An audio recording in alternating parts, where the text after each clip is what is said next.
Okay, so when you're dealing with lower back pain,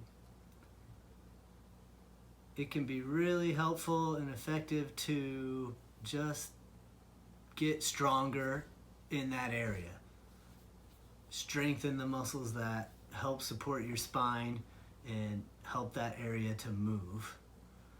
So if your pain is really severe, I have some other videos that you can do to start out so that you can get it to go down. But once it gets in control, here I want to show you some things that you can start to do to strengthen those areas.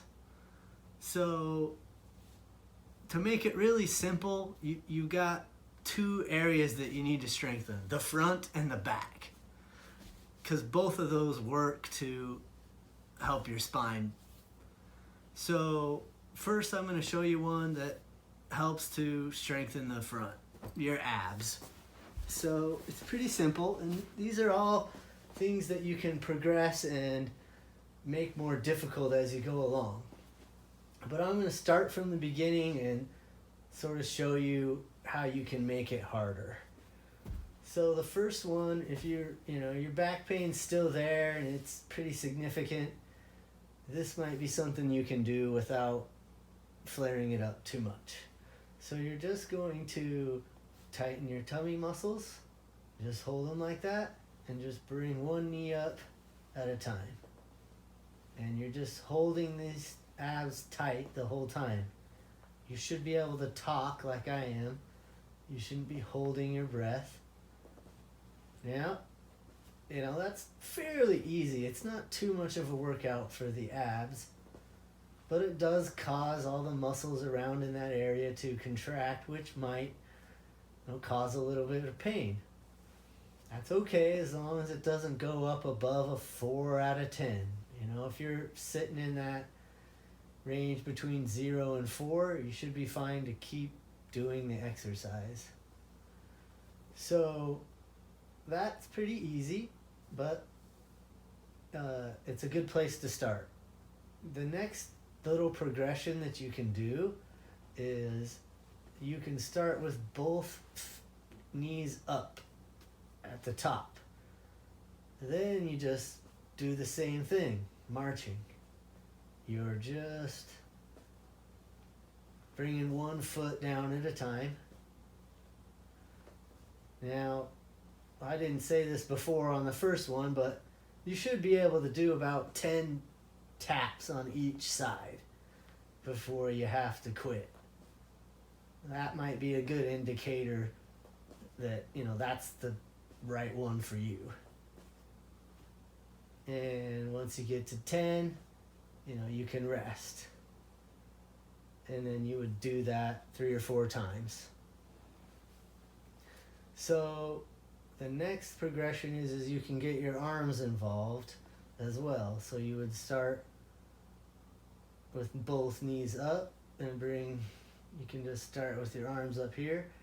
And as you bring one leg down, you bring the other arm down as well.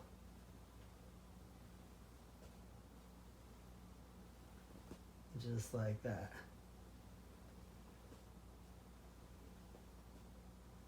And that just adds a little bit more work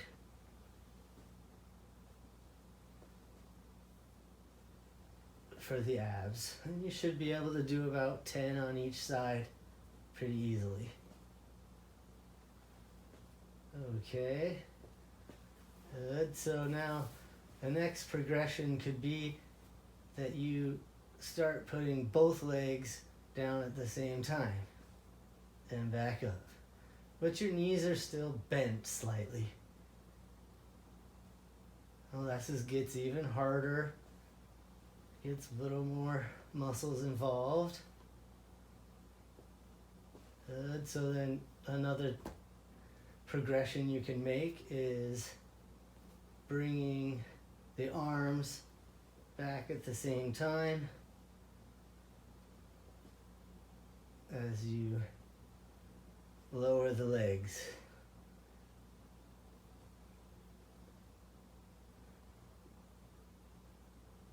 Okay, good.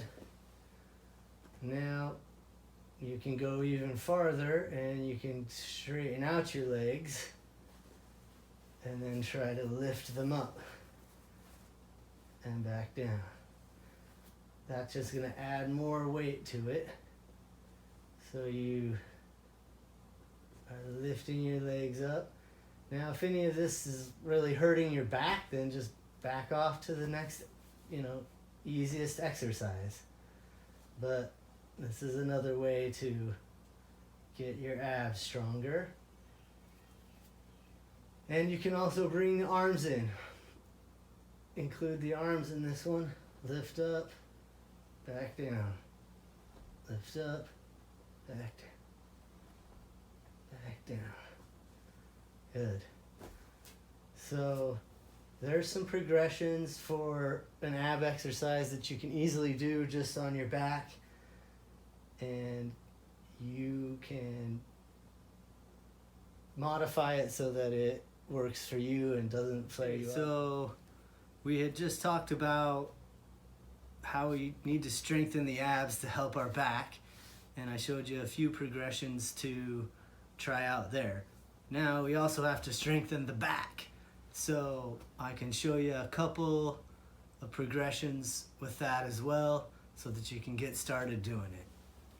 So the first one is super easy.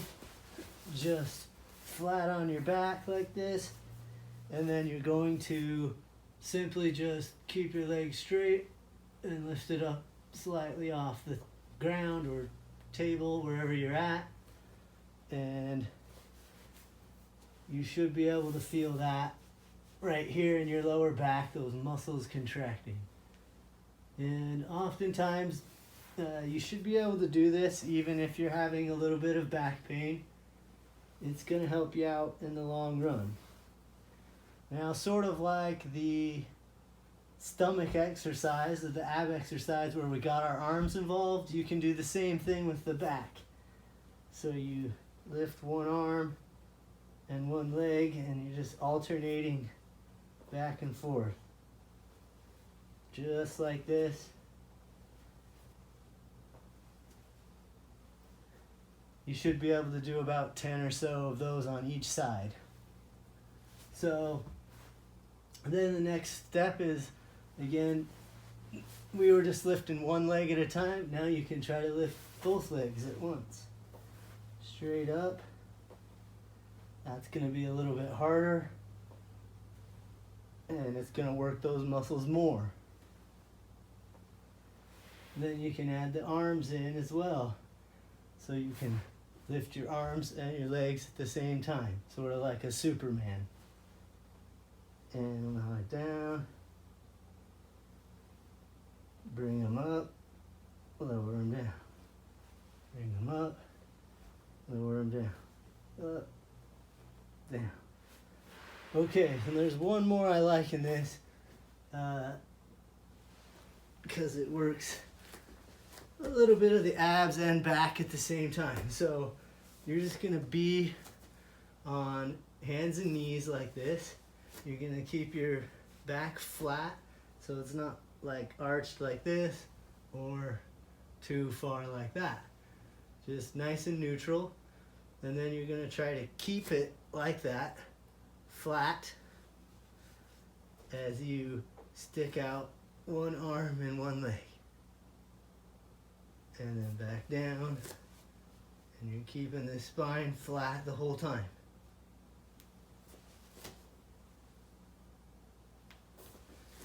And alternating sides.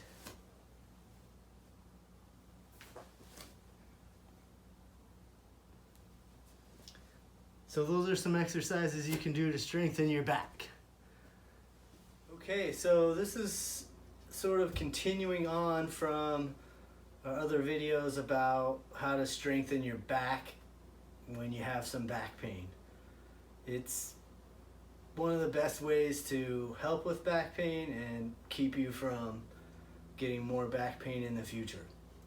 So the technique I'm going to show you now to do that is, it's a weightlifting technique called a deadlift. If you weightlift, then you definitely know what that is.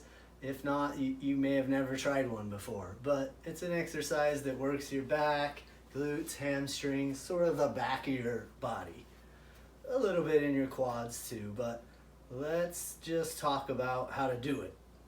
And for somebody that's never done one before, then this is a really good way to learn the technique of it. So what I like to do is use I just have this at my house, a broomstick. You can have a PVC pipe or a piece of dowel, but this is going to help you make sure you have the right technique as you do it so that it doesn't hurt you. So we're going to use this across our back. You want to have it so that the dowel is touching the back of your head, between your shoulder blades and down by your tailbone, and you're going to try to hold it there. And then your feet can be about hip width apart. And then this exercise, you just mostly use your hips. So you're going to start the movement by sort of releasing your hips backward like this while keeping your back straight or flat. So you first release the hips backwards, and then you just kind of keep your knees soft as you start to lower down farther and farther. And then as you come up, your hips and shoulders come up at the same time, and you just go all the way up to where you're straight again. And you want to try to keep a neutral spine during this whole process. So as you go down, one of the biggest mistakes people make is they round their upper back a little bit, and then this bar comes off the tailbone. If you just flatten out some more, then you'll fix that.